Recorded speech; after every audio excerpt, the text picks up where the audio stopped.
Okay, I just wanted to share with you what I've actually done about the wallpaper that's a bit glary and the laces. I've just taken a tea bag and stained it down. I just literally dabbed it, dried it off with a little heat tool. Right, I just wanted to show you before I start. I've decided to paper over. I'm not going to take this paper off because it's there for future people then. I'm going to leave it in place and go over it, which means the stains will show through, which means I don't have to age it, it'll look aged. So that's my plan anyway, so you can see how much stains there is. So I'm just going to trim off the wallpaper where it overlaps the floor. Any bits that need re-gluing down, I'll glue them down first, and then I'll paper it. And there's no point me showing you that all again. You saw exactly how to do it and the technique, so I'll just bring you back when I've done it. There was a hole, so I've put a piece of wood back in, and I'll just stick that back down. Any bits of wallpaper I'll stick back down, but what I'm going to do next before I do that is I'm just going to give the fireplace a bit of a sand over. Okay, so this is where I'm at. The floors, I'm going to start waxing now. The fireplace is stripped, as you can see. Paper up just halfway in the end, just so you can still see the original. And as you can see, some of the stains do show through, but can you see there? But that's what I like about this method, is it does still show the underneath. It'll never cover anything up, put it that way. But that's not what I'm putting it on for. It's now naturally aged. I don't really need to teabag this one. As you can see, there's still a few fluffy bits, like those bits there. I'll have to go around with some glue and just catch them down. This waviness here isn't the paper, it's actually the wood. That wall is really wonky, which is why I struggled with it when I did the hallway, but yeah. So anyway, I'll get back to you when we've waxed those bits. Okay, I have a thought. As you know, I decided to go on with the living room, and it really was, after doing the curtains, just a spur of the moment. So then I'm thinking about a light shade, and I absolutely love the beaded light shade, but you don't want the exact same style in every room. So my thoughts are, if I can get some paper to stick to this to keep the shape, and then maybe cut curves out in it like that, and then put tassels on or beads on.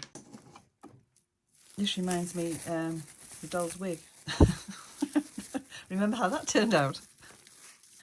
Right, here we go again into the unknown and beyond. But, you know, already there's a problem. Yeah, if you don't give these things a try, we'll never know, will we? So we might as well. You have to excuse my voice, I've got a cold again. Absolutely ridiculous. Of course, it's not going to sit now, is it now? I'm using some of the tissues that were from the blue for the underneath. And I'm just going to stick it on randomly.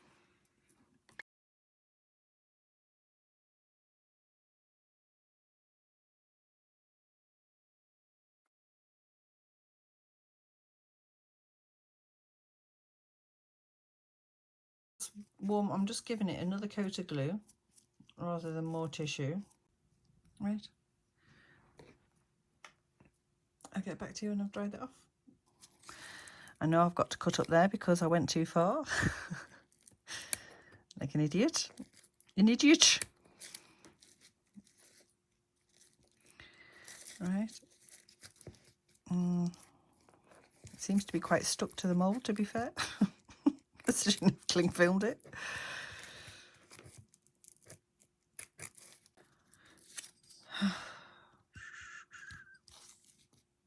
I don't want to go any further up than that. I want that shape. I've just got to fathom out a way of getting it off. Why isn't it coming off? It should do, shouldn't it? Oh, I wonder if... Oh, it's tearing. Don't tear. I'm wondering if putting the heat gun on it might release it. Right, come on. Off, off, off, off, off. Yay. All right, look what it's done to that. I mean, why?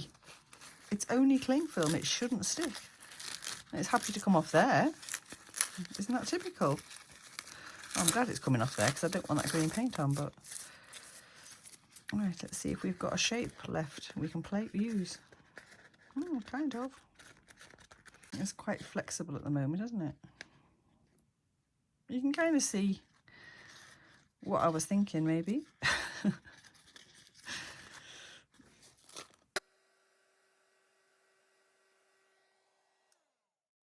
That seems to work. The wax has kept that releasing.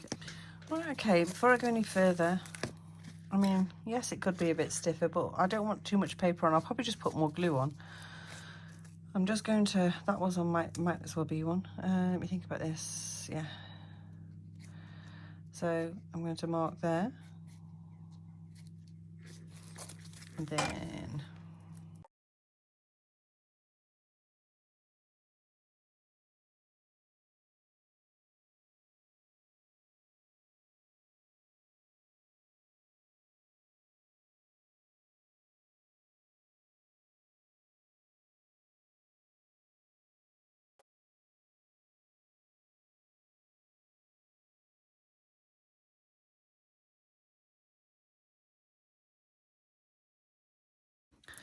right, I'm going to cut this now. I've it's still quite flexible, as you can see, but we'll give it a go.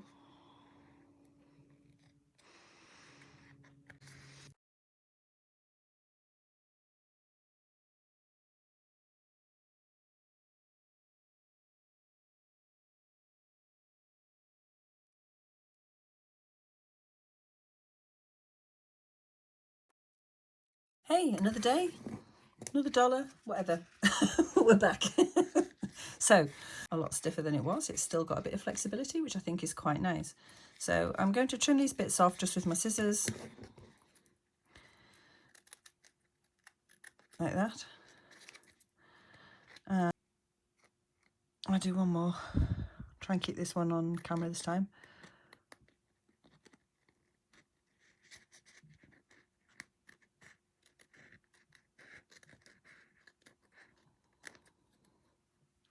Right, I'll do the rest and get back to you. Because this is going to be a fiddle on, I feel. We'll put it back on the former for now, I think. Maybe that might help. That'll certainly help camera-wise. I might have to put a bit of glue on there as well. I didn't really want to wet it again, but it's looking like I'm going to have to. Right. It's just the weight of the cotton. Not that it weighs anything, it doesn't, but yeah. It's not wanting to do as it's told.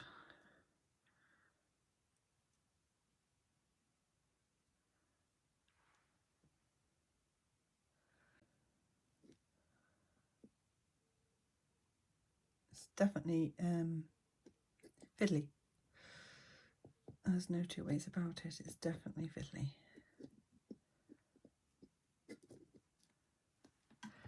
As you can see.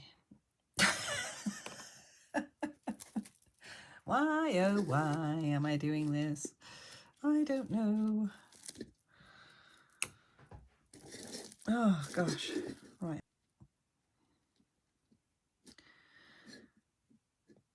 Right, I'll get back to you when I've fathomed something out.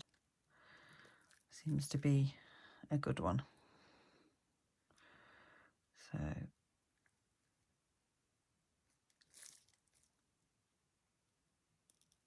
and as it gets tackier, it does become a little, you see, that's meant to mirror the ups and downs of the lampshade.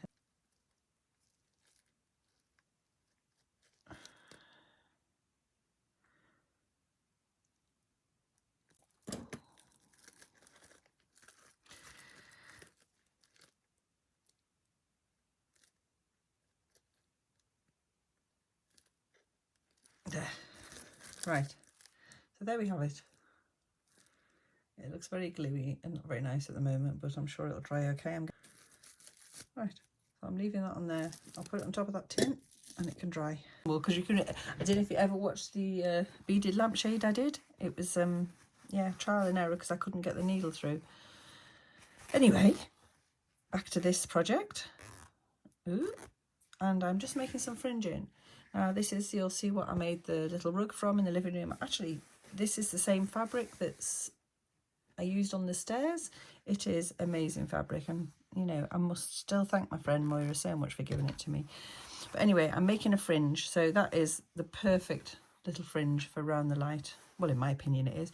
So all I'm doing is I've got the threads, and you just literally, it's so satisfying doing this. I'm just pulling until I've got a whole row of, and all these threads as well. I mean, I don't see any reason why you couldn't use those in a project. Very fine threads, so I might keep them. I'm becoming a hoarder again, no. But you never know, do you? It's a beautiful gold, so why not? Right, we'll put that aside and we're going to keep those. That bit can go. So, like I say, as I always say to you, you know, don't necessarily do as I do, because I don't know whether this is going to work or not. This is just the way I'm doing it, and we'll find out in a minute. Right, I've just given myself the full concentrate of the fabric glue. I think I'm going to put that on. It's very thick, really thick. I mean, I've got a little bit of water here I can just dilute it down a bit with, but I'm kind of feeling I'm going to need that full concentration of it to stop it from fraying.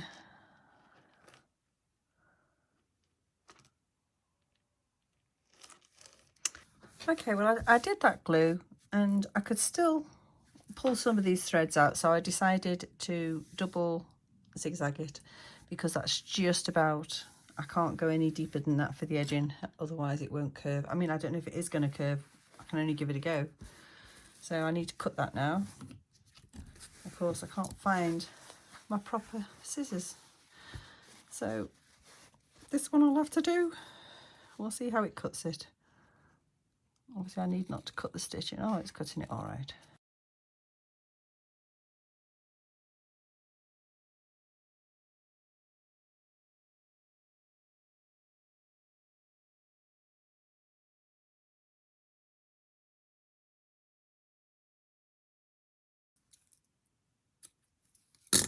Let's see if it'll bend. I'm hoping that's, oh, of course it's going to do that, isn't it? After all that, that's not going to work. Thinking about cutting the curves off just so I can have the fringing. I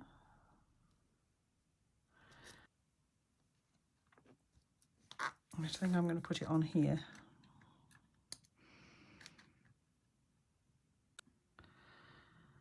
Along the top of that. And hopefully I can get it to stay in place. And then I think I'll clip those bits off.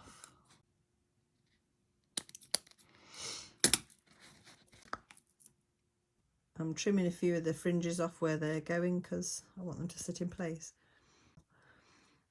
So I've got 2 more to do, so I thought we'd do them together. This is where it all goes horribly wrong, of course. It's been going smoothly off camera. So small tassels.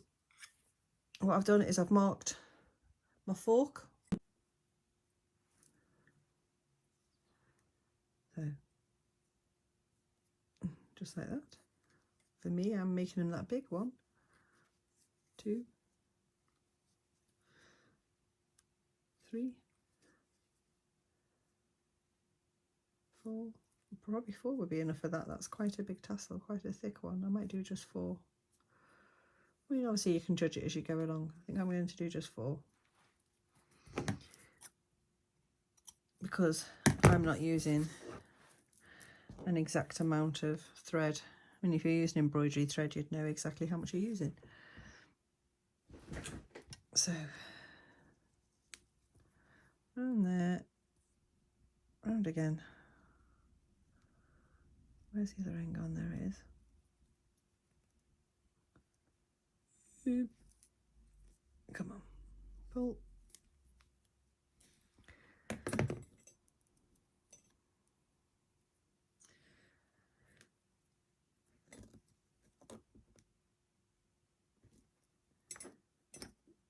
Tie it off, keeping it tight this time.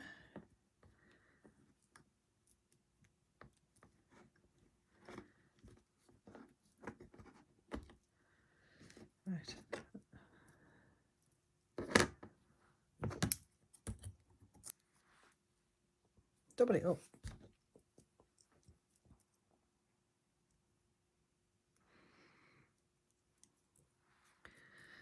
Through there.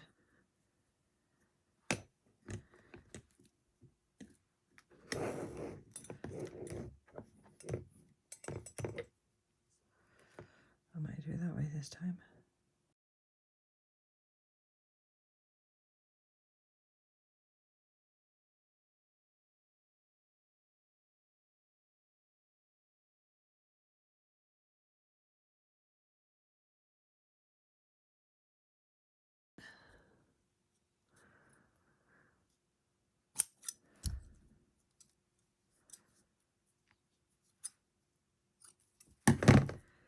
There we go.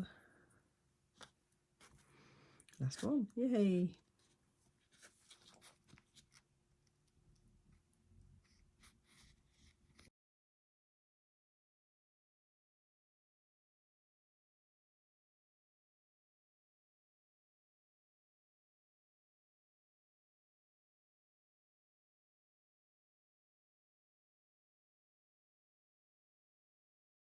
Make gaps for them.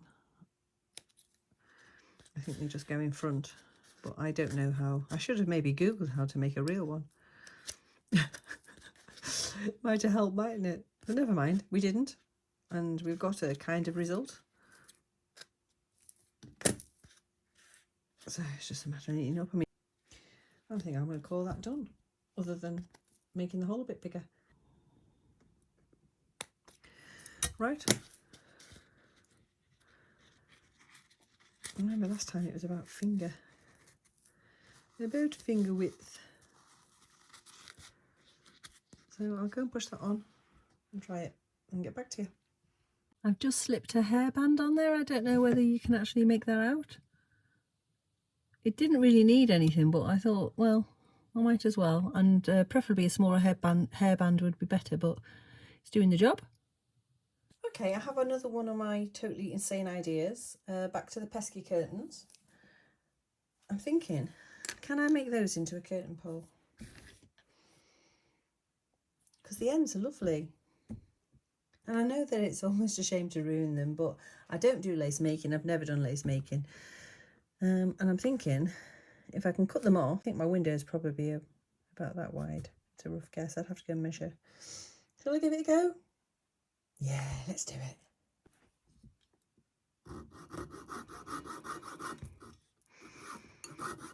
Obviously, I'm using my metal saw because that's all I've got.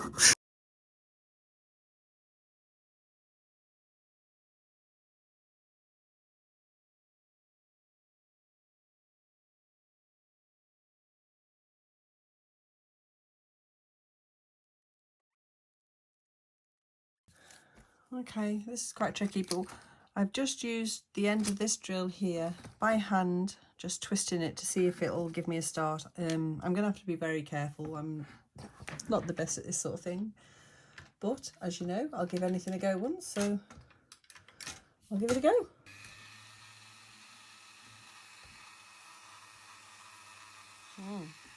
Tricky. Right, let's see.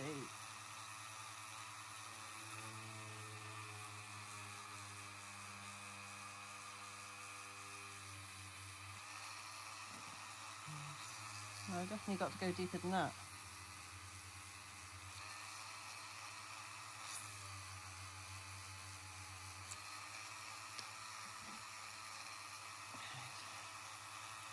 This one's even smaller.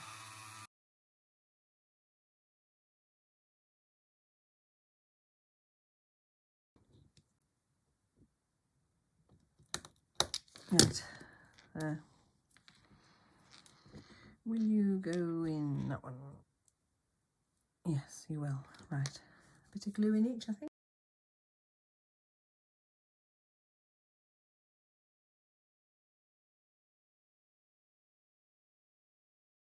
Okay, well, I'm back to the blue curtains again. These are going on the small window in the living room or parlour or whatever you want to call it. But I am going to change the other ones for these as well. But for now, we'll concentrate on getting that window done and see how it looks. these are going to be down to the floor. They're going to be short on the wide window. And because I've obviously, I was never planning on making a pole going through these, I'm going to have to put something like that on the back. Maybe cut it down a little bit for the pole to run through. It's bias binding, it's the only width I've got, so yeah, I'll cut it to there, iron it under, but I have got to allow for this to be able to go through, so when that's sewn on, yeah, I've got to be careful I don't go too small. That shape. Obviously I'm going to have to let it dry. Right, well, I'm waiting that for dry. I thought I'd crack on with this. I've cut a little bit off and folded it under. It is bias binding, so hopefully that should work, and that should be enough width to take the middle of that. Well, I decided to sew them on by hand in the end, so that's what I've done. That still isn't quite dry, so I just need to leave it a little bit longer, but I did make sure that it goes through, which it did. The curtain pole worked. I'll show it you in place. I should have done it maybe a little bit longer, but I've robbed some of the original hooks for the window from the kitchen area, so I just thought I'd quickly show you how I was making these tie backs. I'm just literally unraveling this cord,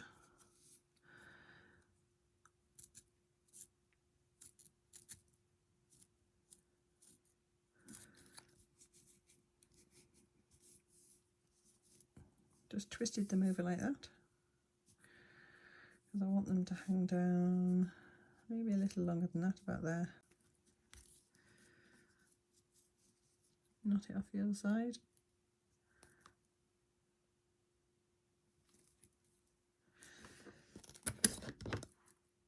Right, so I've ironed it flat like that, and now I'm just going to iron it, so I have to think about this. That then makes that stay down. Just a little iron, and that's now hanging down, so when it's on the curtains like that, that'll hang down. I'll show you anyway in a minute. Well, there's the curtains in place. They do look a little bit wonky there. They're actually not, I just didn't pull the fabric down straight. But I think the style suits Follybeck so much better. And not forgetting, I made a lampshade, made a rug, stripped the fireplace, waxed the floor, and also did the papering or decoupage. So I think all in all, I've had a really good week and cracked on. The room just needs some furniture and more rugs and lots of bits and pieces and pictures to finish it off, and I think it's going to look really nice in the end. And just need to tidy those electrical cables up as well. Right then, Snout, we did a good job on this wax floor. Oh, maybe too good a job. Oh, here we go. Ow, me head. Oh, quick, get me up. That's it, thank you. Let's get this table back up before Beth comes in. Grab the tablecloth. Thank you, boy. Now, what about this bird? Quick, grab one of them chickens, put it in, she'll never know. Chirp! Lovely boy. As you can see, I took all the curtains down. I decided I won't have a pelmet this time, but I've got to repair the paper, and once I've made the curtains and put them up, I'll give you a quick peek next week. Or the week after, however soon I get them done. Thank you all for watching, subscribing and giving me a thumbs up and leaving any comments. I really appreciate it, and I hope you have a lovely week, and ta-ta for now.